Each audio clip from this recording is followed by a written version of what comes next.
Hello बच्चों, welcome back to our channel concept with KS sir. स्वागत है आप सभी का हमारे अपने YouTube channel concept with KS sir पर। जैसा कि आपको पता है, हमारी क्लासेस रेगुलर चलती जा रही हैं और कुछ पार्ट हमारा प्रीवियस क्लासेस के अंदर रह गया था। ये जो चैप्टर है नंबर 1 फिजिकल केमिस्ट्री का, ये चैप्टर लास्ट थोड़ा सा पार्ट रह गया था। चलो तो इस चैप्टर को हम क्या करते हैं, फिनिश करते हैं आज। देखिए, हम इसके अंदर पढ़ने जा रहे हैं केमिकल इक्वेशन। क्या पढ़ेंगे भाई? Chemical equation. देखिए क्या होता है केमिकल इक्वेशन। तो इट इज द रिप्रेजेंटेशन, ये क्या है? एक प्रकार का रिप्रेजेंटेशन है। क्या है? Representation of a chemical reaction. किसका है? Chemical reaction. भाई केमिकल रिएक्शन आपने पढ़ी होंगी, ठीक है ना। केमिकल रिएक्शन जैसे कि बोल दूं मैं, बर्निंग ऑफ कोल, जैसे कि C+O2 क्या बना रहा है? CO2 बना रहा है, ठीक है। तो जहां पर केमिकल चेंज होता है वहां पर क्या होती है? केमिकल रिएक्शंस होती है। क्या होती है? केमिकल रिएक्शन होती है। जैसे बर्निंग ऑफ मैग्नीशियम रिबन, ठीक है। तो क्या बना रहा है? ये MgO बना रहा है, ठीक है ना। तो ये सब सारी की सारी क्या है? केमिकल रिएक्शंस है। क्या है? Chemical reaction. तो केमिकल रिएक्शंस को हम सिंबल के थ्रू रिप्रेजेंट कर रहे हैं, ठीक है। जैसे कार्बन है, मैं यहाँ पर कार्बन भी राइट कर सकता था, ऑक्सीजन भी राइट कर सकता था, लेकिन मैंने क्या किया, यहाँ पर सिंबल लिखे इनके। क्या लिखे? सिंबल्स लिखे। ऑक्सीजन का भी क्या लिख दिया? सिंबल लिख दिया। CO2 का भी क्या लिख दिया? सिंबल लिख दिया, ठीक है ना। यानी कि केमिकल इक्वेशन क्या है? एक सिंबॉलिक रिप्रेजेंटेशन है केमिकल रिएक्शन का। क्या है? सिंबॉलिक रिप्रेजेंटेशन है केमिकल रिएक्शन का। इनके अंदर हम अगर चाहें तो इनकी फिजिकल स्टेट भी यहाँ पर क्या कर सकते हैं? मेंशन कर सकते हैं, ठीक है। फिजिकल स्टेट जैसे कि कार्बन है, ठीक है। जैसे कि कार्बन लिया आपने सॉलिड में, ठीक है। ऑक्सीजन है गैसियस स्टेट में लिया आपने, और CO2 जो बनेगी वो गैसियस स्टेट में, ठीक है ना। तो ये पूरा की पूरा क्या हो गई है? एक केमिकल इक्वेशन हो गई है। क्या हो गई है? Chemical equation. और अगर इसे मैं वर्ड्स की फॉर्म में लिखूं, जैसे कि मैं लिखूं कार्बन, ठीक है, प्लस ऑक्सीजन, और रिएक्ट करके क्या बना रहा है? कार्बन डाई ऑक्साइड। अगर मैं इसको इस वर्ड फॉर्म में लिखता हूं तो ये होती है वर्ड इक्वेशन। क्या होती है ये? वर्ड इक्वेशन, ठीक है। ये क्या होती है? ये होती है वर्ड इक्वेशन भाई, ठीक है। तो यहां पर किसकी बात कर रहे हैं हम? केमिकल इक्वेशन की बात कर रहे हैं। तो केमिकल इक्वेशन क्या है? एक सिंबॉलिक रिप्रेजेंट है केमिकल रिएक्शन का विद मेंशन फिजिकल स्टेट, और फिजिकल स्टेट को मेंशन करते हुए, ठीक है। तो देखिए देखिए it is the representation of a chemical reaction by symbols and formula, ठीक है। किससे करेंगे भाई? सिंबल और फॉर्मूला का यूज करेंगे यहाँ पर। A chemical equation should be balanced and the physical states of reactant and products. आपको पता है ये सारी की सारी चीजें जो है LHS साइड में ये रिएक्टेंट्स हैं, और RHS साइड के अंदर ये क्या है? प्रोडक्ट है, ठीक है। और ये बैलेंस भी होनी चाहिए। क्या होनी चाहिए? बैलेंस्ड होनी चाहिए। जैसे कि Mg यहाँ पर मैग्नीशियम सिंगल है, वहां पर भी मैग्नीशियम सिंगल है, लेकिन यहाँ पर O2 कितने हैं? ऑक्सीजन 2 है, और ऑक्सीजन यहाँ सिंगल है। तो इसको बैलेंस करने के लिए हम यहाँ 2 लगाते हैं, तो इस मैग्नीशियम को भी यहाँ, अब जाकर के ये क्या हो गई है? बैलेंस्ड हो गई है, ठीक है। तो a chemical equation should be balanced and the physical state, और ये फिजिकल स्टेट्स हमने मेंशन कर दी है। सॉलिड गैस, ठीक है, of reactants and products are written in brackets. The following information are obtained from balanced chemical equation, ठीक है। तो यहाँ पर एक एग्जांपल आपको दिया भी गया है, देखिए। जैसे कि हाइड्रोजन है, ठीक है। हाइड्रोजन यहाँ पर गैसियस स्टेट है, ये इसकी फिजिकल स्टेट को हमने मेंशन कर दिया है। ऑक्सीजन है, यहाँ पर भी इसकी गैसियस स्टेट को मेंशन कर दिया है। और क्या फॉर्म कर रहे हैं? ये वाटर का फॉर्मेशन कर रहे हैं, ठीक है।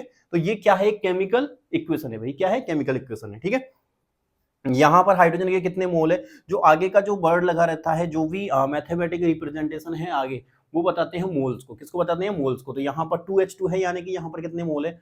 2 मोल हैं। कितने हैं? 2 मोल हैं हाइड्रोजन के। O2 के आगे कुछ नहीं लगा हुआ है, तो यानी कि यहाँ पर सिंगल मोल है O2 का, और 2H2 यानी कि 2 मोल H2O यहाँ पर बन रहे हैं, ठीक है। मोल किसके इक्वल रहता है? एवोगैड्रो नंबर के इक्वल ही रहता है। तो 2 मोल की जगह क्या लिख रहे हैं हम? Na, यानी कि एवोगैड्रो नंबर, ठीक है। और ये क्या है? मॉलिक्यूल है ऑफ H2। इसी प्रकार से यहां पर लिख सकते हैं, इसी प्रकार से हम यहां पर लिख सकते हैं। प्रीवियस क्लासेस के अंदर हमने बताया था कि जो मोल होता है वो एवोगैड्रो नंबर के क्या रहता है? इक्वल रहता है, ठीक है। Next, volume. भाई वॉल्यूम अगर आपको निकालना है गैस का, तो मैंने आपको बताया था 22.4 लीटर, ठीक है। मोल के अंदर कितना प्रेजेंट रहता है? 22.4 लीटर रहता है 1 मोल का वॉल्यूम, ठीक है। तो यहां पर कितने मोल हैं भाई? 2 मोल हैं। 2 मोल हैं तो 2 से मल्टीप्लाई कर देंगे 22.4 लीटर हाइड्रोजन को, तो कितना आ जाएगा भाई? तो जो भी आएगा वो आपका क्या हो जाएगा? उसका वॉल्यूम हो जाएगा, ठीक है ना। इसी प्रकार अगर हम मास देखेंगे तो इसका मास कितना होता है, 4 ग्राम इसका क्या होता है, मास होता है, ठीक है। तो ये सारी चीजें हैं भाई, इन चीजों को हमको रिप्रेजेंट नहीं करना है, बस केमिकल इक्वेशन में क्या करना है, सिंबल्स को रिप्रेजेंट करना है और फिजिकल स्टेट को रिप्रेजेंट करना है, ये होती है केमिकल इक्वेशन। चलिए आगे चलते हैं। नेक्स्ट आपको यहां पर एक और एग्जांपल दिया गया है, देखो बच्चों, नेक्स्ट आपको यहां पर एक और एग्जांपल दिया गया है, जैसे कि CH4 इक्वेशन को ध्यान रखना है, इंपॉर्टेंट इक्वेशन है ये, इसको बोलता है मीथेन, क्या बोलते हैं इसको, मीथेन, ठीक है ना। CH4 गैसेस स्टेट के अंदर है, फिजिकल स्टेट को हमने मेंशन किया है यहाँ पर 2O2, ठीक है ना। तो क्या बना रहा है भाई, यहाँ पर क्या आएगा, इक्वल का साइन आएगा, ठीक है, एरो का साइन आएगा, एरो से रिप्रेजेंट करते हैं, इक्वल नहीं आएगा, ठीक है।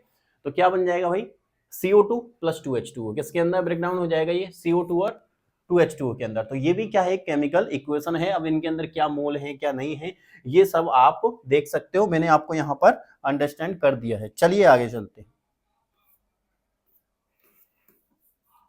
नेक्स्ट टॉपिक जो आता है आपका इस चैप्टर के अंदर वो है लिमिटिंग रिएक्टेंट और लिमिटिंग रिएजेंट।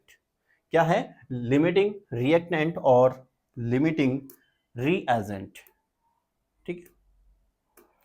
नेक्स्ट टॉपिक आपका क्या है भाई, लिमिटिंग रिएक्टेंट और लिमिटिंग रिएजेंट, ठीक है। अब लिमिटिंग रिएक्टेंट क्या होता है और लिमिटिंग रिएजेंट क्या होता है, ठीक है। नाम से आपको पता चल रहा है लिमिटिंग रिएक्टेंट, यानी कि ये रिएक्टेंट्स के साइड में होगा, किसके साइड में होगा, रिएक्टेंट्स के साइड में होगा, ठीक है। तो देखिए, द रिएजेंट या reactant which is completely consumed in a chemical reaction, जो कि क्या हो जाए भाई, कंप्लीटली कंज्यूम हो जाए किसमें, केमिकल रिएक्शन के अंदर। केमिकल रिएक्शन के अंदर अगर कोई रिएक्टेंट या रिएजेंट कंप्लीटली क्या हो रहा है, कंज्यूम हो रहा है भाई, तो उसको बोलेंगे हम क्या, लिमिटिंग रिएक्टेंट। उसको क्या बोल देंगे हम, लिमिटिंग रिएक्टेंट बोल देंगे। या फिर हम क्या कहें, the reactant which limits the amount of product formed in the reaction, या लिमिट के अंदर जिस रिएक्टेंट को हमने यूज किया है, ठीक है, और उसकी इतनी ही लिमिट थी कि वो पूरा की पूरा क्या हो गया है, कंज्यूम। लिमिटिंग रिएजेंट का मतलब क्या है, या लिमिटिंग रिएक्टेंट का मतलब क्या है, कि वो रिएक्टेंट हमारे पास क्या था, लिमिट में था, ठीक है। जैसे ही केमिकल रिएक्शन हुई तो वो पूरा की पूरा जो लिमिटिंग रिएक्टेंट था वो क्या हो जाता है, कंज्यूम हो जाता है, उसको बोलते हैं हम क्या, लिमिटिंग रिएक्टेंट या लिमिटिंग रिएजेंट, ठीक है। तो जो कम में होगा, जो लिमिट के अंदर होगा, उसको बोल देंगे हम क्या, लिमिटिंग रिएजेंट। जैसे कि यहाँ पर आपको एग्जांपल दिखाया गया है भाई, 2H2 + O2 क्या बना रहा है, यहाँ पर H2O का फॉर्मेशन यहाँ पर हो रहा है। तो यहाँ पर देखिए, हाइड्रोजन के कितने मोल हैं, 2 मोल्स हैं, और ऑक्सीजन के कितना मोल है, सिंगल मोल है, ठीक है।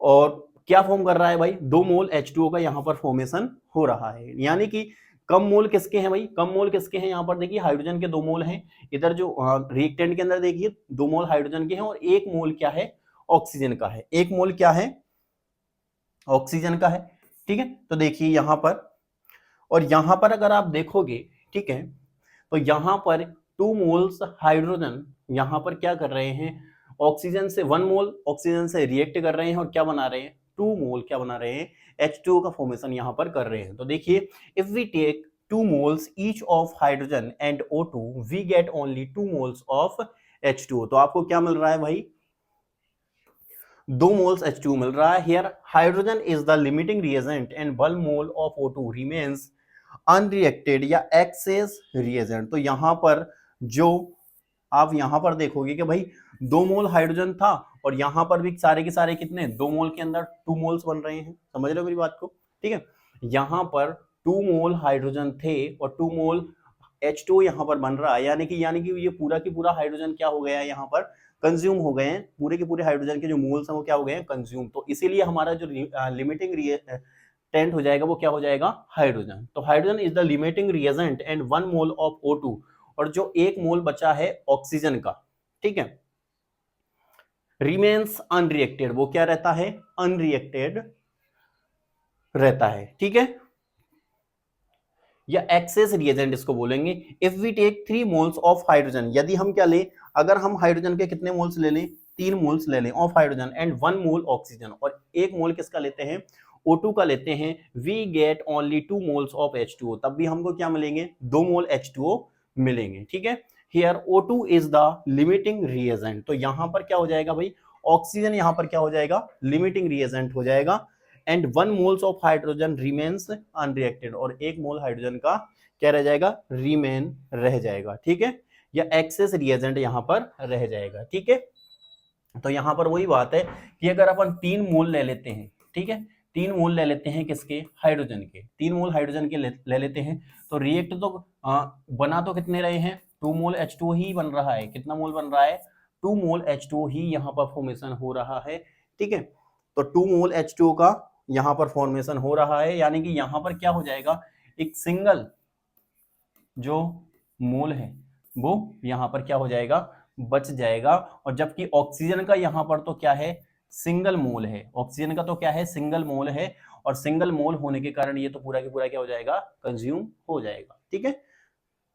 तो आशा करता हूं आपको लिमिटिंग रिएक्टेंट या लिमिटिंग रिएजेंट आपको समझ में आ गया होगा भाई। लिमिटिंग रिएजेंट या लिमिटिंग रिएक्टेंट क्या होता है, देखिए, the reagent which is completely consumed in a chemical reaction, जो कंप्लीटली क्या हो जाए, कंज्यूम हो जाए, उसको बोलेंगे हम क्या, लिमिटिंग रिएक्टेंट या लिमिटिंग रिएजेंट बोलेंगे, ठीक है।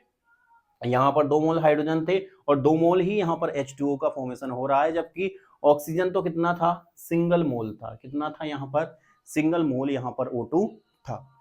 तो 2 मोल हाइड्रोजन 2 मोल क्या बना रहे हैं यहाँ पर, H2O के अंदर हैं, ठीक है, यानी कि ये कंप्लीटली क्या हो जाएगा, कंज्यूम हो जाएगा, और कंप्लीटली कंज्यूम होने के कारण ये क्या कहला रहा है, लिमिटिंग रिएक्टेंट कहला रहा है, ठीक है। तो ये चीज है, चलिए आगे बढ़ते हैं।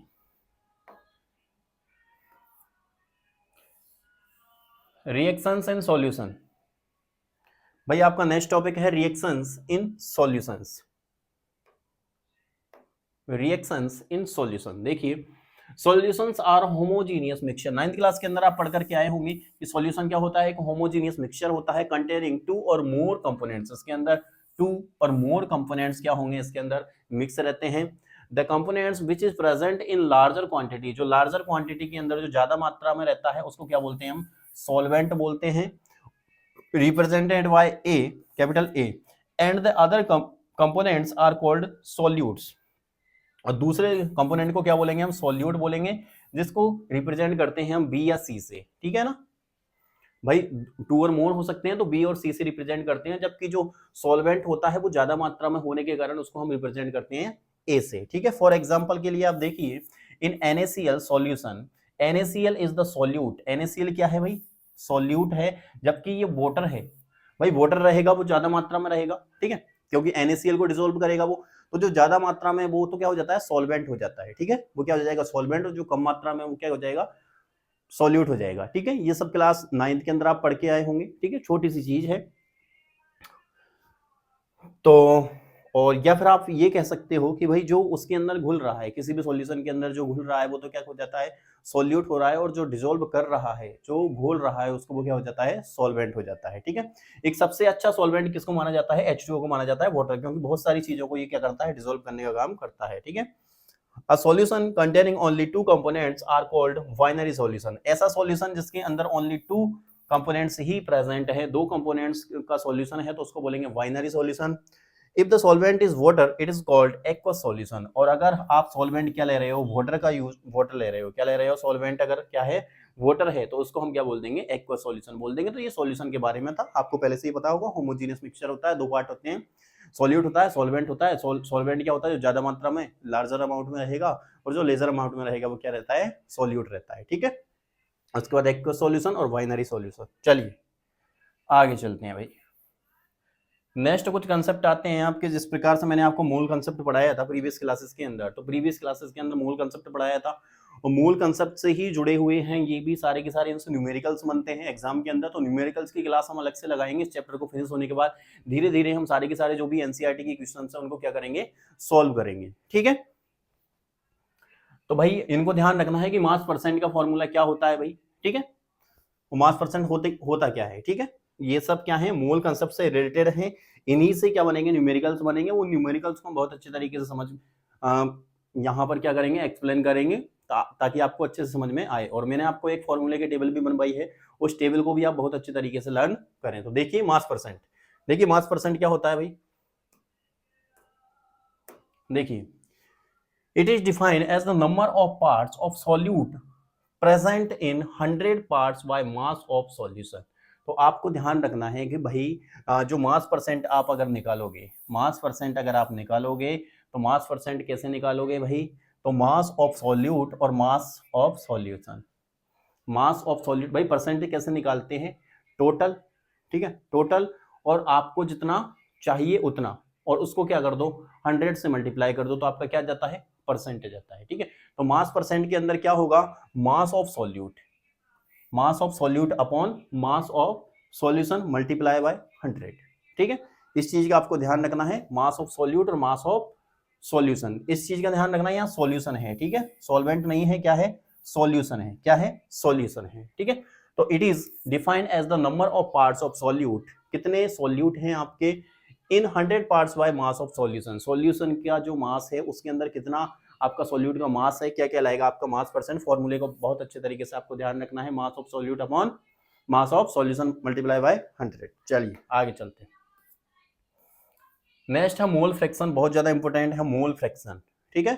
मोल कंसेप्ट मैंने आपको पढ़ाया ही था, मोल क्या होता है, पार्टिकल को मेजर करने की क्या है, एक यूनिट है मोल, और कुछ नहीं है, ठीक है, क्या है, एक यूनिट है मोल, ठीक है, कोई ऑब्जेक्ट नहीं है, क्या है, एक यूनिट है पार्टिकल्स को मेजर करने की, बस मोल। और एक मोल के अंदर कितना जो भी है नंबर कितना प्रेजेंट रहता है वो सब मैंने आपको बता दिया है, ठीक है।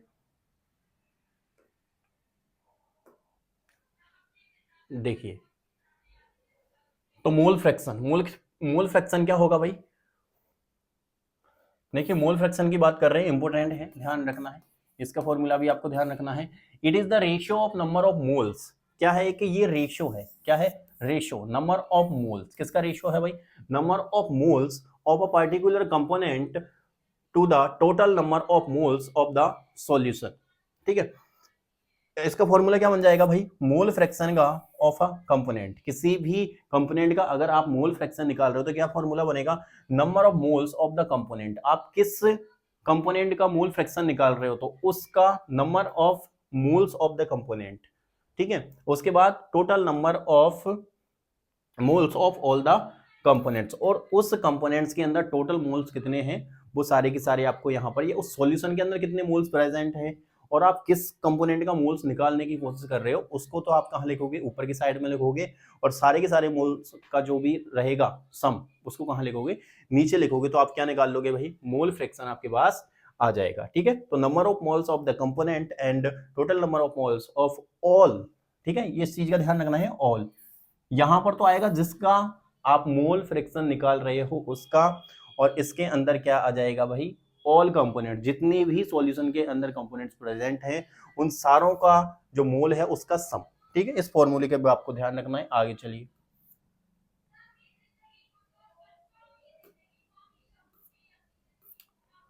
चलिए यहां पर एक फॉर्मूला यहां पर बताया गया है, चलिए इसको देख लेते हैं थोड़ा सा।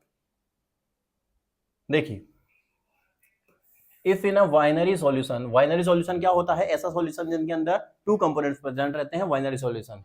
ए इज द सॉल्वेंट, ए क्या है, सॉल्वेंट है, and B is the solute, और बी क्या है भाई, सॉल्यूट है, and their number of moles are n A and n B, ये क्या है, नंबर ऑफ मोल्स हैं, ठीक है। सॉल्यूशन ए के मोल्स हैं क्या, एन ए, ठीक है, और सॉल्यूशन जो वी सॉरी जो कंपोनेंट बी है उसका मोल्स क्या कर दिया गया है, एन बी, ठीक है, respectively. Then the mole fraction of A and B are given, तो अगर आपका मोल फ्रैक्शन निकालना है ए का या फिर निकालना है बी का, ठीक है, तो मोल फ्रैक्शन को रिप्रेजेंट करते हैं, जैसे अगर आपको ए का निकालना है तो इसको करेंगे एक्स ए से, बी का निकालना है तो इसको रिप्रेजेंट करेंगे एक्स बी से, ठीक है। तो यहां पर देखिए मोल फ्रैक्शन ऑफ ए, तो ये इसको रिप्रेजेंट करेंगे एक्स ए से, ठीक है। तो ए का निकालना है तो मोल्स ऑफ कंपोनेंट, ठीक है, आपको जिसका निकालना है वो आएगा ऊपर की तरफ, यानी कि कंपोनेंट ए के मोल्स ऊपर की तरफ, और उस सॉल्यूशन के अंदर कितने कंपोनेंट प्रेजेंट हैं, ए और बी दोनों की दोनों कंपोनेंट प्रेजेंट हैं, तो दोनों के मोल्स कहाँ आ जाएंगे, नीचे, N A upon N B. इसी प्रकार मोल फ्रैक्शन निकालते हैं यहाँ पर किसका, कंपोनेंट बी का, तो कंपोनेंट बी का जो मोल्स हैं वो ऊपर की साइड में आ जाएंगे, और सारे के सारे जो टोटल सम है वो कहाँ जाएगा, डिवाइड के नीचे आ जाएगा, ठीक है।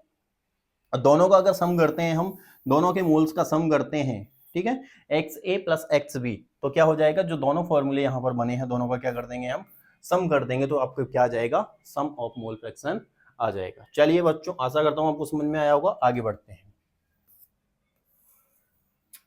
नेक्स्ट है भाई मोलरिटी। नेक्स्ट क्या है? मोलरिटी। देखिए मोलरिटी क्या होता है। नेक्स्ट है आपका मोलरिटी। मोलरिटी क्या होता है? देखिए, it is defined as the number of moles litre of the solute. ये दो बार आ गया है ऑफ द, ठीक है। It is defined as the number of moles litre of the solute in one solution. It is denoted by capital M. इसको किससे denote करेंगे भाई? कैपिटल एम से डिनोट इसको करेंगे। किससे करेंगे? कैपिटल एम से डिनोट करेंगे। और इसके अंदर ये मोलरिटी है कैपिटल एम, इसका फॉर्मूला क्या बन जाएगा? Number of moles the solute. Solute का मोल्स, सोल्यूट के अंदर कितने मोल्स प्रेजेंट हैं, और volume of the solution in litre. इस चीज का ध्यान रखना है। किसकी बात कर रहा है? लीटर की बात कर रहा है और सॉल्यूशन की बात कर रहा है, ठीक है। सॉल्वेंट की बात नहीं कर रहा है। किसकी बात कर रहा है? सॉल्यूशन की बात कर रहा है। तो नंबर ऑफ मोल्स, ठीक है, द सोल्यूट, सोल्यूट के कितने मोल्स हैं, और volume of the solution in litres. Litres के अंदर इसको ध्यान रखना है आपको, ठीक है। तो मोलरिटी, मोलरिटी इस चीज का आपको ध्यान रखना है, ठीक है। ये इस फॉर्मूले के भी आपको ध्यान रखना है, मास पर लीटर या मोलर मास यहां पर, ठीक है। देखिए नेक्स्ट देखो, यहां पर देखिए, तो number of moles of solute and volume of solution in litres, ये फॉर्मूला ध्यान रखना है। देखिए number of moles of solute, अब सॉल्यूट के मोल्स को यहां पर रिप्रेजेंट किया गया है किससे? एनवी से। किससे रिप्रेजेंट किया गया है? एनवी से रिप्रेजेंट किया गया है। और volume of solution in litre, इसको किससे किया गया है? वी से, इन लीटर। तो क्या फॉर्मूला बन जाएगा भाई? N V upon V. ये क्या इसमें है? लीटर के अंदर है। इस चीज का आपको ध्यान रखना है, ठीक है। अब भाई मोल यहां पर क्या है कि जो एन वी है, ठीक है, एन बी इक्वल किसके रहता है भैया? एन बी किसके रहता है? अगर आपको मोल निकालने हैं, क्या निकालने हैं? मोल निकालने हैं, ठीक है। आपको अगर मोल निकालने हैं तो मैंने आपको टेबल बताई थी फॉर्मूला की, उस टेबल से अगर आप देखोगे तो मोल निकालने का फॉर्मूला क्या बनता है भाई? आपको जो भी सब्सटेंस दिया गया है उसका क्या जाएगा? मास। उसका क्या जाएगा? मास, ठीक है। उसका क्या जाएगा? मास आ जाएगा। तो किसका कर रहे हैं हम यहाँ पर? किसके मोल हैं भाई? सॉल्यूट के मोल हैं। किसके मोल हैं यहाँ पर? सॉल्यूट के मोल हैं, ठीक है ना। तो सॉल्यूट के मोल निकाल रहे हैं हम, तो सॉल्यूट का ही क्या जाएगा? मास आ जाएगा। और उसी सॉल्यूट का क्या करना है? Molar mass. क्या किससे डिवाइड करोगे? मोलर मास से डिवाइड करोगे। किससे डिवाइड करोगे? मोलर मास से यहां पर क्या करोगे आप? डिवाइड करोगे। यानी कि मोल निकालने के लिए मास अपॉन मोलर मास करते हैं। क्या करते हैं? मास अपॉन मोलर मास करते हैं, ठीक है। तो मास को यहां पर डिनोट किया गया है वेट ऑफ सॉल्यूट। यहां पर किससे डिनोट किया गया है? Weight of solute. बी किसको बता रहा है? ये सॉल्यूट को। वेट ऑफ सॉल्यूट, और ये मोलर मास है इसलिए एम से रिप्रेजेंट किया गया है। तो मोलर मास ऑफ सॉल्यूट, यानी कि एन बी इक्वल क्या हो गया है भाई? W B upon M B. तो क्या हम इस एन बी की जगह W B upon M B लिख सकते हैं? और वी इन लीटर में था तो लीटर की लीटर ही यहां पर है, ठीक। तो यहां पर अगर हम इसको ml के अंदर चेंज करेंगे तो क्या कर देंगे? ऊपर हम 1000 से क्या कर देंगे? मल्टीप्लाई कर देंगे। तो क्या इसके अंदर ml के अंदर। तो आशा करता हूं आपको ये फॉर्मूला समझ में आएगा। अभी हम जब न्यूमेरिकल करेंगे तो इन फॉर्मूलेज को हम क्या करेंगे? वहां पर इंप्लीमेंट करेंगे। चलिए आगे चलते हैं। नेक्स्ट है मोलरिटी। नेक्स्ट क्या है? मोलरिटी। भाई वो है मोलरिटी। वो क्या है? मोलरिटी, ठीक है। मोलरिटी का ध्यान रखना है कि मोलरिटी क्या है। सॉल्यूशन का जो भी आप वहां पर ले रहे हो वॉल्यूम, वो किसके अंदर लोगे? लीटर के अंदर। क्या लोग किसके अंदर लोगे? लीटर के अंदर। वो होती है मोलरिटी, और ये है मोलरिटी। क्या है ये? मोलरिटी। तो इन दोनों के अंदर बहुत ज्यादा कंफ्यूजन होता है, तो आप अपने हिसाब से इनको ध्यान रखना है कि आप किस तरीके से इनको ध्यान रखना चाहोगे, ठीक है। नेक्स्ट है मोलरिटी। देखिए the number of moles present in 1 kg of solvent. ध्यान रखना है 1 kg of solvent, it is denoted by small M. इसको किससे डिनोट करते हैं भाई? स्मॉल एम से। जबकि उससे उसको किससे करते हैं? कैपिटल एम से डिनोट करते हैं, ठीक है। तो मोलरिटी का फॉर्मूला क्या बन जाएगा? Number of moles of solute. ये तो सेम है, ये वाली जो लाइन है वो सेम है, ये वाली जो लाइन है वो उसके अंदर भी सेम थी ऊपर की साइड में। लेकिन यहां पर देखिए मास ऑफ सॉल्वेंट इन केजी, ठीक है। यहां पर मास है, लेकिन वहां पर क्या था? वॉल्यूम था। क्या था वहां पर? वॉल्यूम था, ठीक है। और वॉल्यूम था, और वहां पर सॉल्वेंट की जगह क्या था भाई? सॉल्यूशन था। क्या था? सॉल्यूशन था वहां पर, और वो किस में था? लीटर में था। इस चीज का ध्यान रखना है आपको, डिफरेंस ध्यान रखना है। बहुत ज्यादा कंफ्यूजन हो जाता है किसके अंदर? मोलेलिटी और मोलेरिटी के अंदर। ठीक है, मोलेरिटी में तो क्या सॉल्यूशन का क्या आएगा? वॉल्यूम आएगा लीटर के अंदर। ठीक है, जबकि ये वाली लाइन दोनों के अंदर सेम है, number of moles of solute. ठीक है, लेकिन यहां पर क्या है? मास of solvent in KG, kilogram के अंदर, ये होती है मोलेलिटी। ठीक है, तो जस्ट अपोजिट है मोलेलिटी। मोलेलिटी मतलब लीटर से आपको नहीं ध्यान रखना है, इसके अंदर लीटर नहीं आएगा भाई मोलेलिटी। ठीक है, इसके अंदर क्या है? केजी है। क्या आएगा इसके अंदर? केजी। ठीक है, तो फॉर्मूला क्या बन जाएगा भाई इसके अंदर? Number of moles of solute और mass of solvent in KG. ठीक है, तो वही बात एनवी। एनवी से क्यों डिनोट कर रहे हैं इसको आपको पता है? क्योंकि number of moles of solute की बात कर रहा है तो एनवी से डिनोट करेंगे। ठीक है, और मास ऑफ सॉल्वेंट, तो मास ऑफ सॉल्वेंट, अब सॉल्वेंट क्या है? ए है हमारा। क्या माना था हमने? ए माना था, तो मास of solvent A in KG. ठीक है, अब एम बी क्या होता है? वही चीज W B upon M B, तो हम इसको यहां पर पुट करते हैं तो ये ए जाएगा, और अगर इसको हम ग्राम के अंदर चेंज करते हैं तो 1000 से यहां पर क्या कर देंगे? मल्टीप्लाई कर देंगे। उसको जब हमने एमएल में चेंज किया था, किसके अंदर? मोलरिटी के अंदर, तो भी हमने क्या किया था? 1000 से उसको मल्टीप्लाई किया था। उसी प्रकार से किलोग्राम को अगर ग्राम में चेंज करते हैं तो 1000 से मल्टीप्लाई यहाँ पर कर देंगे। तो ये फॉर्मूले ध्यान रखने हैं, न्यूमेरिकल करने के बहुत ज्यादा काम आने वाले हैं। चलिए आपकी ये क्लास यहीं पर फिनिश होती है भाई। आपका बहुत अच्छी तरीके से जो फिजिकल केमिस्ट्री का चैप्टर नंबर 1 था, बहुत अच्छी तरीके से फिनिश हो गया है, और आशा करता हूं कि आपको बहुत अच्छी तरीके से समझ में आएगा। अब आप अपना अंदाजा कैसे लगाओगे? जब हम यहाँ पर क्वेश्चंस की प्रैक्टिस करेंगे तो आप वीडियो को पॉज करके आप क्वेश्चंस को खुद से सॉल्व करने की एक बार कोशिश कीजिएगा।